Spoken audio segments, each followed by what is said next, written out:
Hello and a warm welcome to another edition of To The Point. This week on the program we have a senior BJP leader who is a quiet but a potential minister in the Modi cabinet. He's been a person who's been the campaign in charge of the J&K recently held Jammu and Kashmir elections, and most significantly he's a man who holds the pulse of the nation in the medical terms. I welcome Mr. Jagat Prakash Nadda on To The Point. So let me begin by asking you about the swine flu incidents which recently were on the rise. And there was a perception that the government was looking like a case of too little but too late. So do you think that somewhere government erred as far as the swine flu cases were concerned? First of all, I must clarify that the government of India was neither too little nor too late. First of all, it was a regular exercise which has been done by the Ministry of Health and Family Welfare. It's not with the change of the government.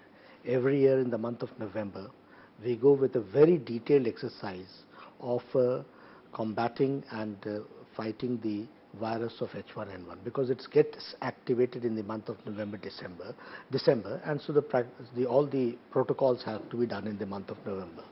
So the ministry took it very seriously and all the exercises were done. The training part was done, workshops were done, the wards were prepared, the personal protection equipments were there, all the brushing up of the training of the health officials was also done. IEC was kept on place, and every exercise was carried on accordingly. We should realize one thing, that this time the winters has been too long, and the virus was activated. It is it's not in control of anybody. We had done the IAC, our hospitals were well prepared. There was never at any point of time any dearth of medicine. But people did talk about the shortage of vaccines. No, vaccines, you see, vaccines was never recommended. It was a planned, I would not like to say what was the interest behind it, but it was a misconception, and it was something which was created among the masses, a panic type of situation. Right. At any point of time, right from the very beginning. So you're hinting that this was deliberate? I would not like to specify on the reasons, but certainly from the strategy, it was never decided that vaccination would be given to the general public. What were the compressing demands, why it was created, that is for the people to judge. Recently, Massachusetts Institute of Technology came out with a report saying that this year, particularly, as you mentioned earlier, that it was a long winter spell, but they did also mention the fact that H1N1 virus, the mutations were far deadlier as compared to the earlier years. So do you think that still it is a reason for worry? I'm sorry to say that institutes like such speak without going into the details and having the right type of information. So you denounce that report? Government of India, first of all I'll say, Government of India, Health and Family Welfare Department, right from beginning, we are keeping a regular watch. An international standard laboratory we have, NIV Pune, and I'll request you to visit that institute and see what high excellence of laboratory we have. And we have kept a regular watch, and there is a regular report which we are monitoring. At no point of time there any mutation has taken place. So our strategy was the best, and I have taken this report very seriously. I have asked the ministry people also, go into the details why this report came, and then asking for an apology. So you see, a nation like this, where misinformation can be so problematic, we have to be very careful in giving such information. So you are completely satisfied with the way the government has gone forward with the swine flu treatment? Yes. Okay. And we have been taking due care. Day-to-day monitoring is done by Ministry of Health and Family Welfare. I have been monitoring. I have been in close contact with the political leaders of the state, the Chief Minister, the Health Minister, the Health Secretary. Whatever has been demanded at any point of time, that has been given on that very date, by evening that has been given. And we have also told them that you keep it in stock, and we have been monitoring. So there was, as far as the strategy part was concerned, as far as the Health and Family Welfare Ministry's activism part is concerned, it was maintained right from very beginning till date. But it was created, like I'll tell you. You go to a medicine shop. When I have told that you'll get this medicine, this is an X category. It cannot be given to a, we have enlisted the names of the medicines. If you go to any shop and you ask for that medicine, and वो ये नहीं बोलता है कि I'm not authorized to give you. He says मेरे पास नहीं है. So it is in a way misinformation. And when we are telling you that these are the, and we have increased the numbers. So, but when we were moving on the field, when these cases were actually on the rise, now the temperature has risen. At that point of time, we came across many private hospitals who did not have isolation wards. So, of course, the government, you're saying, as far as the administration and the strategy was concerned, you did do your best. But as far as the private hospitals are concerned, many hospitals we went and we saw that there were no isolation wards. So, was there a lack of awareness on the part of the private hospitals, or would you say that the things weren't communicated to them properly, or the doctors themselves didn't know? What was the actual reason? The state governments were told, and they have taken a due exercise in it. But still, if you can point out some of the hospitals like this which did not have the facilities, we will look into it, number one. Number two, this is an area which may need little more attention, which we can certainly try to do it. But the directions and advices have been given by respective state governments, from the central government to the state government, and the state governments have given respective advices to the government hospital, private hospitals. But I have been personally asking them not to go to private hospitals, come straight to our government hospitals where full facility has been given. So coming to Japanese encephalitis, a disease like this, which over the years we've seen it spread across almost 171 districts, 19 states. The earlier governments also have not been able to, put a tight leash on the disease. What is the what is the BJP government's plan as far as tackling of Japanese encephalitis is concerned? 2-3 things are there. First of all, we are concentrating on approaching this issue in a holistic manner. Intersectoral coordination is much more needed. The environment has to be clean. The potential of Japanese encephalitis entering into the virus entering into the human body, how it can be prevented, it needs a intersectoral coordination. That has been taken care of. Another thing is that we are taking due precaution in course of time where it has been there. I have personally visited Gorakhpur, I have personally visited Siddharthnagar, I have visited the hospitals also. In this very month I will be visiting West Bengal, I will be visiting Assam, areas of Assam, a few areas of Bihar also, and full support has been given to the. But so as far as the Japanese encephalitis vaccines are concerned, recently there was a report that China has rejected India's request of giving additional 16 million vaccines. So are you on a negotiating table with China at the moment for the vaccines? We took it seriously. Our officials went again to China. We have given them the request. They have acceded to our request, and they have increased the demand.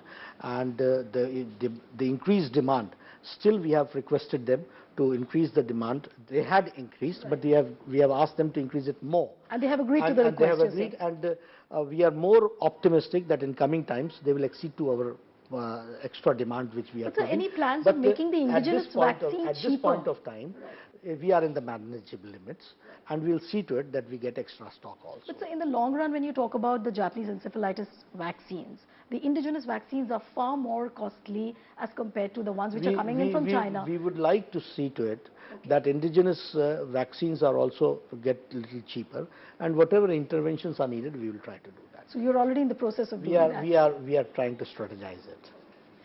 So coming to the most talked about program since the time you have become the health minister, and that is the Indradhanush immunization program.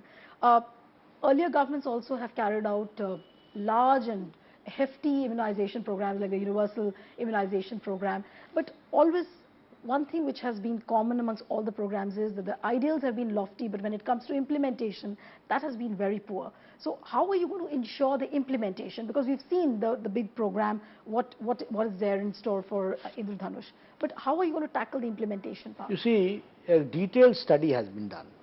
When I took over as health minister, I was told that 65% of immunization takes place, so 35% does not take place. Right.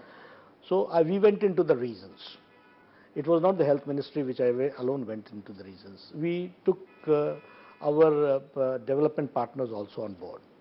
They had their own experiences. We tried to sort out we tried to map out which are the areas, which are the areas, number one. Number two, what are the nature of the people who are left out. We mapped them, and accordingly we have tried to make it a very pragmatic approach in a mission mode. It's not a routine program. It is a program where we are not going to look for the people who are coming for routine immunization regularly. So it's going to be something on the lines of polio eradication, what yes, the country in a mission has seen. mode, in a mission mode, taking the lessons and the best practices adopted in Pulse Polio program, that we are also taking, but at the same time trying to see that whatever the gaps are left, cold chain management, human resource management, IEC, all together, taking development partners along with us, we have made it a very pragmatic strategy. Which according to you is easily implementable. Which is according to me easily implementable. At the same time, we have a time to have a follow-up also. And for follow-up, you should get the time to reach the gaps, plug the gaps. So that has also been taken. And we don't say that we'll do miracles, but we certainly say that we'll go one step forward.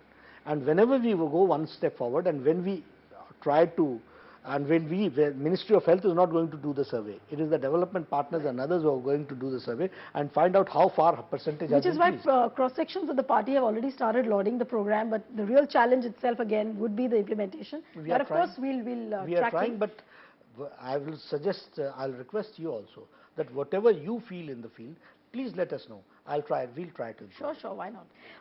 Sir, coming to another very big concern in the health sector, and that is the corruption, the way it is eating into the health sector. Bodies like MCI. Your predecessor, Dr. Harshvardhan, also mentioned in one of his press conferences that it's almost like a poison chalice. How are you really tackling corruption in the health sector now? Because that's a very big issue, and also corruption in areas like medical education. Is that not a very big challenge for you at the moment? First of all, I would not like to use the word corruption. Every organization has got its own strengths and weaknesses. Okay. We are working in the field of health. Our organizations which have to be taken on board, if we talk about medical education, it is the IM and the MCI. They have to be taken on board. We can't go alone. We have to take them on board. Governments have tried many programs. I am of a very confirmed opinion that in democracy and in the democratic system, we have to respect each other. Number one, we have to take on board. Number two, we have to persuade, pursue, debate, discuss, but come together and work. But sir, and in medical education, many changes have to be taking place. A dialogue has started. I am very positive about it. Okay. I have to go, and you see... but sir, while this dialogue process is on, you also have to ensure that the vested interests which are inside those bodies, they don't get to... You see, it's an autonomous body. It's a body which has come up with an enactment of act. We have to respect the legislative boundaries. But at the same time, in those legislative boundaries, whatever best we can do, we have to do it. And Ministry of Health and Family Welfare at this point of time is trying to have a dialogue so that in medical education, how do we go hand in hand and see to it that the human resources which are needed, and for that whatever changes are to be done legally within the framework, that has to be taken care. And that I'm taking care. I feel it's very short span of time for which I have been as a health minister, but in coming times I may develop an opinion, but let's have a dialogue with an open mind. At least the beginning has been good and it is well intentioned. Mr. Nadda, I'll have to take a break here. When we come back, we talk to JP Nadda as a man who's seen J&K elections closely. Back in a moment. Welcome back. You're watching To The Point with Health Minister JP Nadda. Mr. Nadda, you were made the campaign in charge of the J&K elections which were recently held. You've really seen the politics of the state very closely. But, and of course, it was a new beginning when PDP and BJP came together as alliance partners. Do you really feel that coming together of BJP and PDP were like meeting of the North Pole and the South Pole together? We were trying to see to it that in Jammu Kashmir, BJP numbers should increase and the capacity and the vote percentage should also increase. And for that we have been working. The strategy has worked accordingly. We tried to make it a pan Jammu Kashmir, in the sense, not, I'll not use the word pan, but it should not be, it should be a party which is represented in all parts of Jammu Kashmir. So the issues which we took and how we tried to work accordingly, we saw to it that our vote percentage increases throughout Jammu Kashmir, and that has worked also. We have been successful in Ladakh area, we have been very successful in Jammu area. In Srinagar area we were not very successful because after the floods we didn't get much time to get it translated. But if we see, according to the results, there has been an aspiration among the people that the Jammu Kashmir, in Jammu Kashmir, the BJP should participate in the government. That has been the aspiration of the people. Keeping that factor in view, and what we say is the realization of the people which they wanted, that we have tried to give it a very practical turn. And that is how we have participated in the government. But so with ideologically dissonant parties coming together, and the fact that a common minimum program was chalked out, do you really feel that in the long run this CMP, or the common minimum program, is really going to be doable or sustainable? You see, when we work, we always work with a positive note. And for larger interests, the CMP itself, you see, for the larger interests, if Jammu Kashmir has to go forward, we have to go for a common minimum program. And for that, some, I'll not use the word adjustments, but for the time being, ideologically, you have to see to it that issues are there, but still you're working within a system where you are working with somebody with a common minimum program agreed upon. So there are challenges, and these challenges keep coming. At many places we have been successful, at many places we are not successful. So it is yet time to see. But sir, the initial rumblings, the way it played out, just about a week later, we saw the separatist Masrat Alam being released. And of course, the Chief Minister had his own point that, you know, how long can we keep him under detention under the Public Safety Act? Then Narendra Modi ji also clarified in the parliament that there's no compromise when it comes to integrity of the nation. So these are two conflicting positions which the two parties are taking. So what would you really say to this? Again, I'll say party is aware of it, the senior leaders are aware of it, and they have taken the stand accordingly. Our Honorable Prime Minister has said that on these issues there is no compromise going to take place, number one. Number two, we are very straightforward on that issue and we go forward accordingly. But so when it comes to stands like stands on Article 370, AFSPA, what is the party's position really going to be? See, it has been discussed and decided accordingly. Common minimum program has enunciated things like about all these issues. We are working accordingly, we are going accordingly. And I think that with a positive note, we should be optimistic and see that it works accordingly. But sir, many people say that, you know, the RSS headquarters sometimes isn't very happy with the way PDP and BJP alliance is going forward. These are coming out without any specific ground. So I will only say that I cannot comment on these things. We work as an organization. I have been a very hardcore organizational man. We work in a system. Systems are there where we communicate, talk, discuss, deliberate accordingly.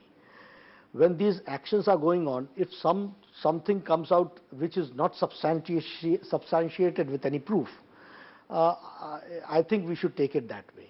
But in a democratic process, discussions keep on going. So that discussions keep on going, and whatever we decide together. But so many analysts do keep talking about the fact that, you know, PDP is a party which has been known for having a soft stand towards separatists, and BJP's stand, of course, is known. So would you say that initially... But we both have come under the platform come together, but initially what we saw just a week later were Masrat Alam's release, because that is the most glaring example of the first signs of strains coming between BJP. We have given our position very clear on that also. But do you think that was public posturing? No, it's not a public posturing. It is the commitment which we, whatever we do with commitment, and we accordingly express ourselves. So that we will keep on doing and working. We are optimistic that this will work accordingly. So recently, Party President Amit Shah also mentioned the fact that, we will pull out of the alliance and we won't think twice if, something of this sort happens So again. that is why I said our senior leadership is seized of the matter, and they will take decision accordingly. So would you say that the party would be ready to break the ties with the You see, PDP? we don't take decisions individually, number one. At least a person like me. We discuss things collectively and then decide. At this point of time, there has been nothing which is being discussed like that. I have to ask you the fact that just about 2-3 days ago, there was a terror attack which happened. And there are Hurriyat leaders who are meeting the Pakistan High Commissioner. Would you really justify this kind of a meeting at this point of time? Individually, I don't comment, number one. Number two, as I said, that Ministry of External Affairs, Government of India, Ministry of Home Affairs, all are aware of it. Everything is being taken care of it. There are senior leaders who are taking note of it. Accordingly, they will take care. At this point of time, I'm taking care of the Health Ministry. I know, and over Health Ministry, we've already asked you a number of questions. But sir, you said that you don't take individual stand on issues like this. But given a situation where probably you would, the situation reaches a breaking point where BDP and BJP just cannot come together, the confidence of the BJP comes at this point of time because you know that probably National Conference would come together with you if a situation like this arises? See, this is all what I say. You don't want to comment on it? No, not comment. ये सोचने वाली बात है. This is all speculation. This is all hypothetical. And on hypothetical issues, I think there's no need to comment. Thank you so much, Mr. Nadda, for coming on To The Point. Thank you so much.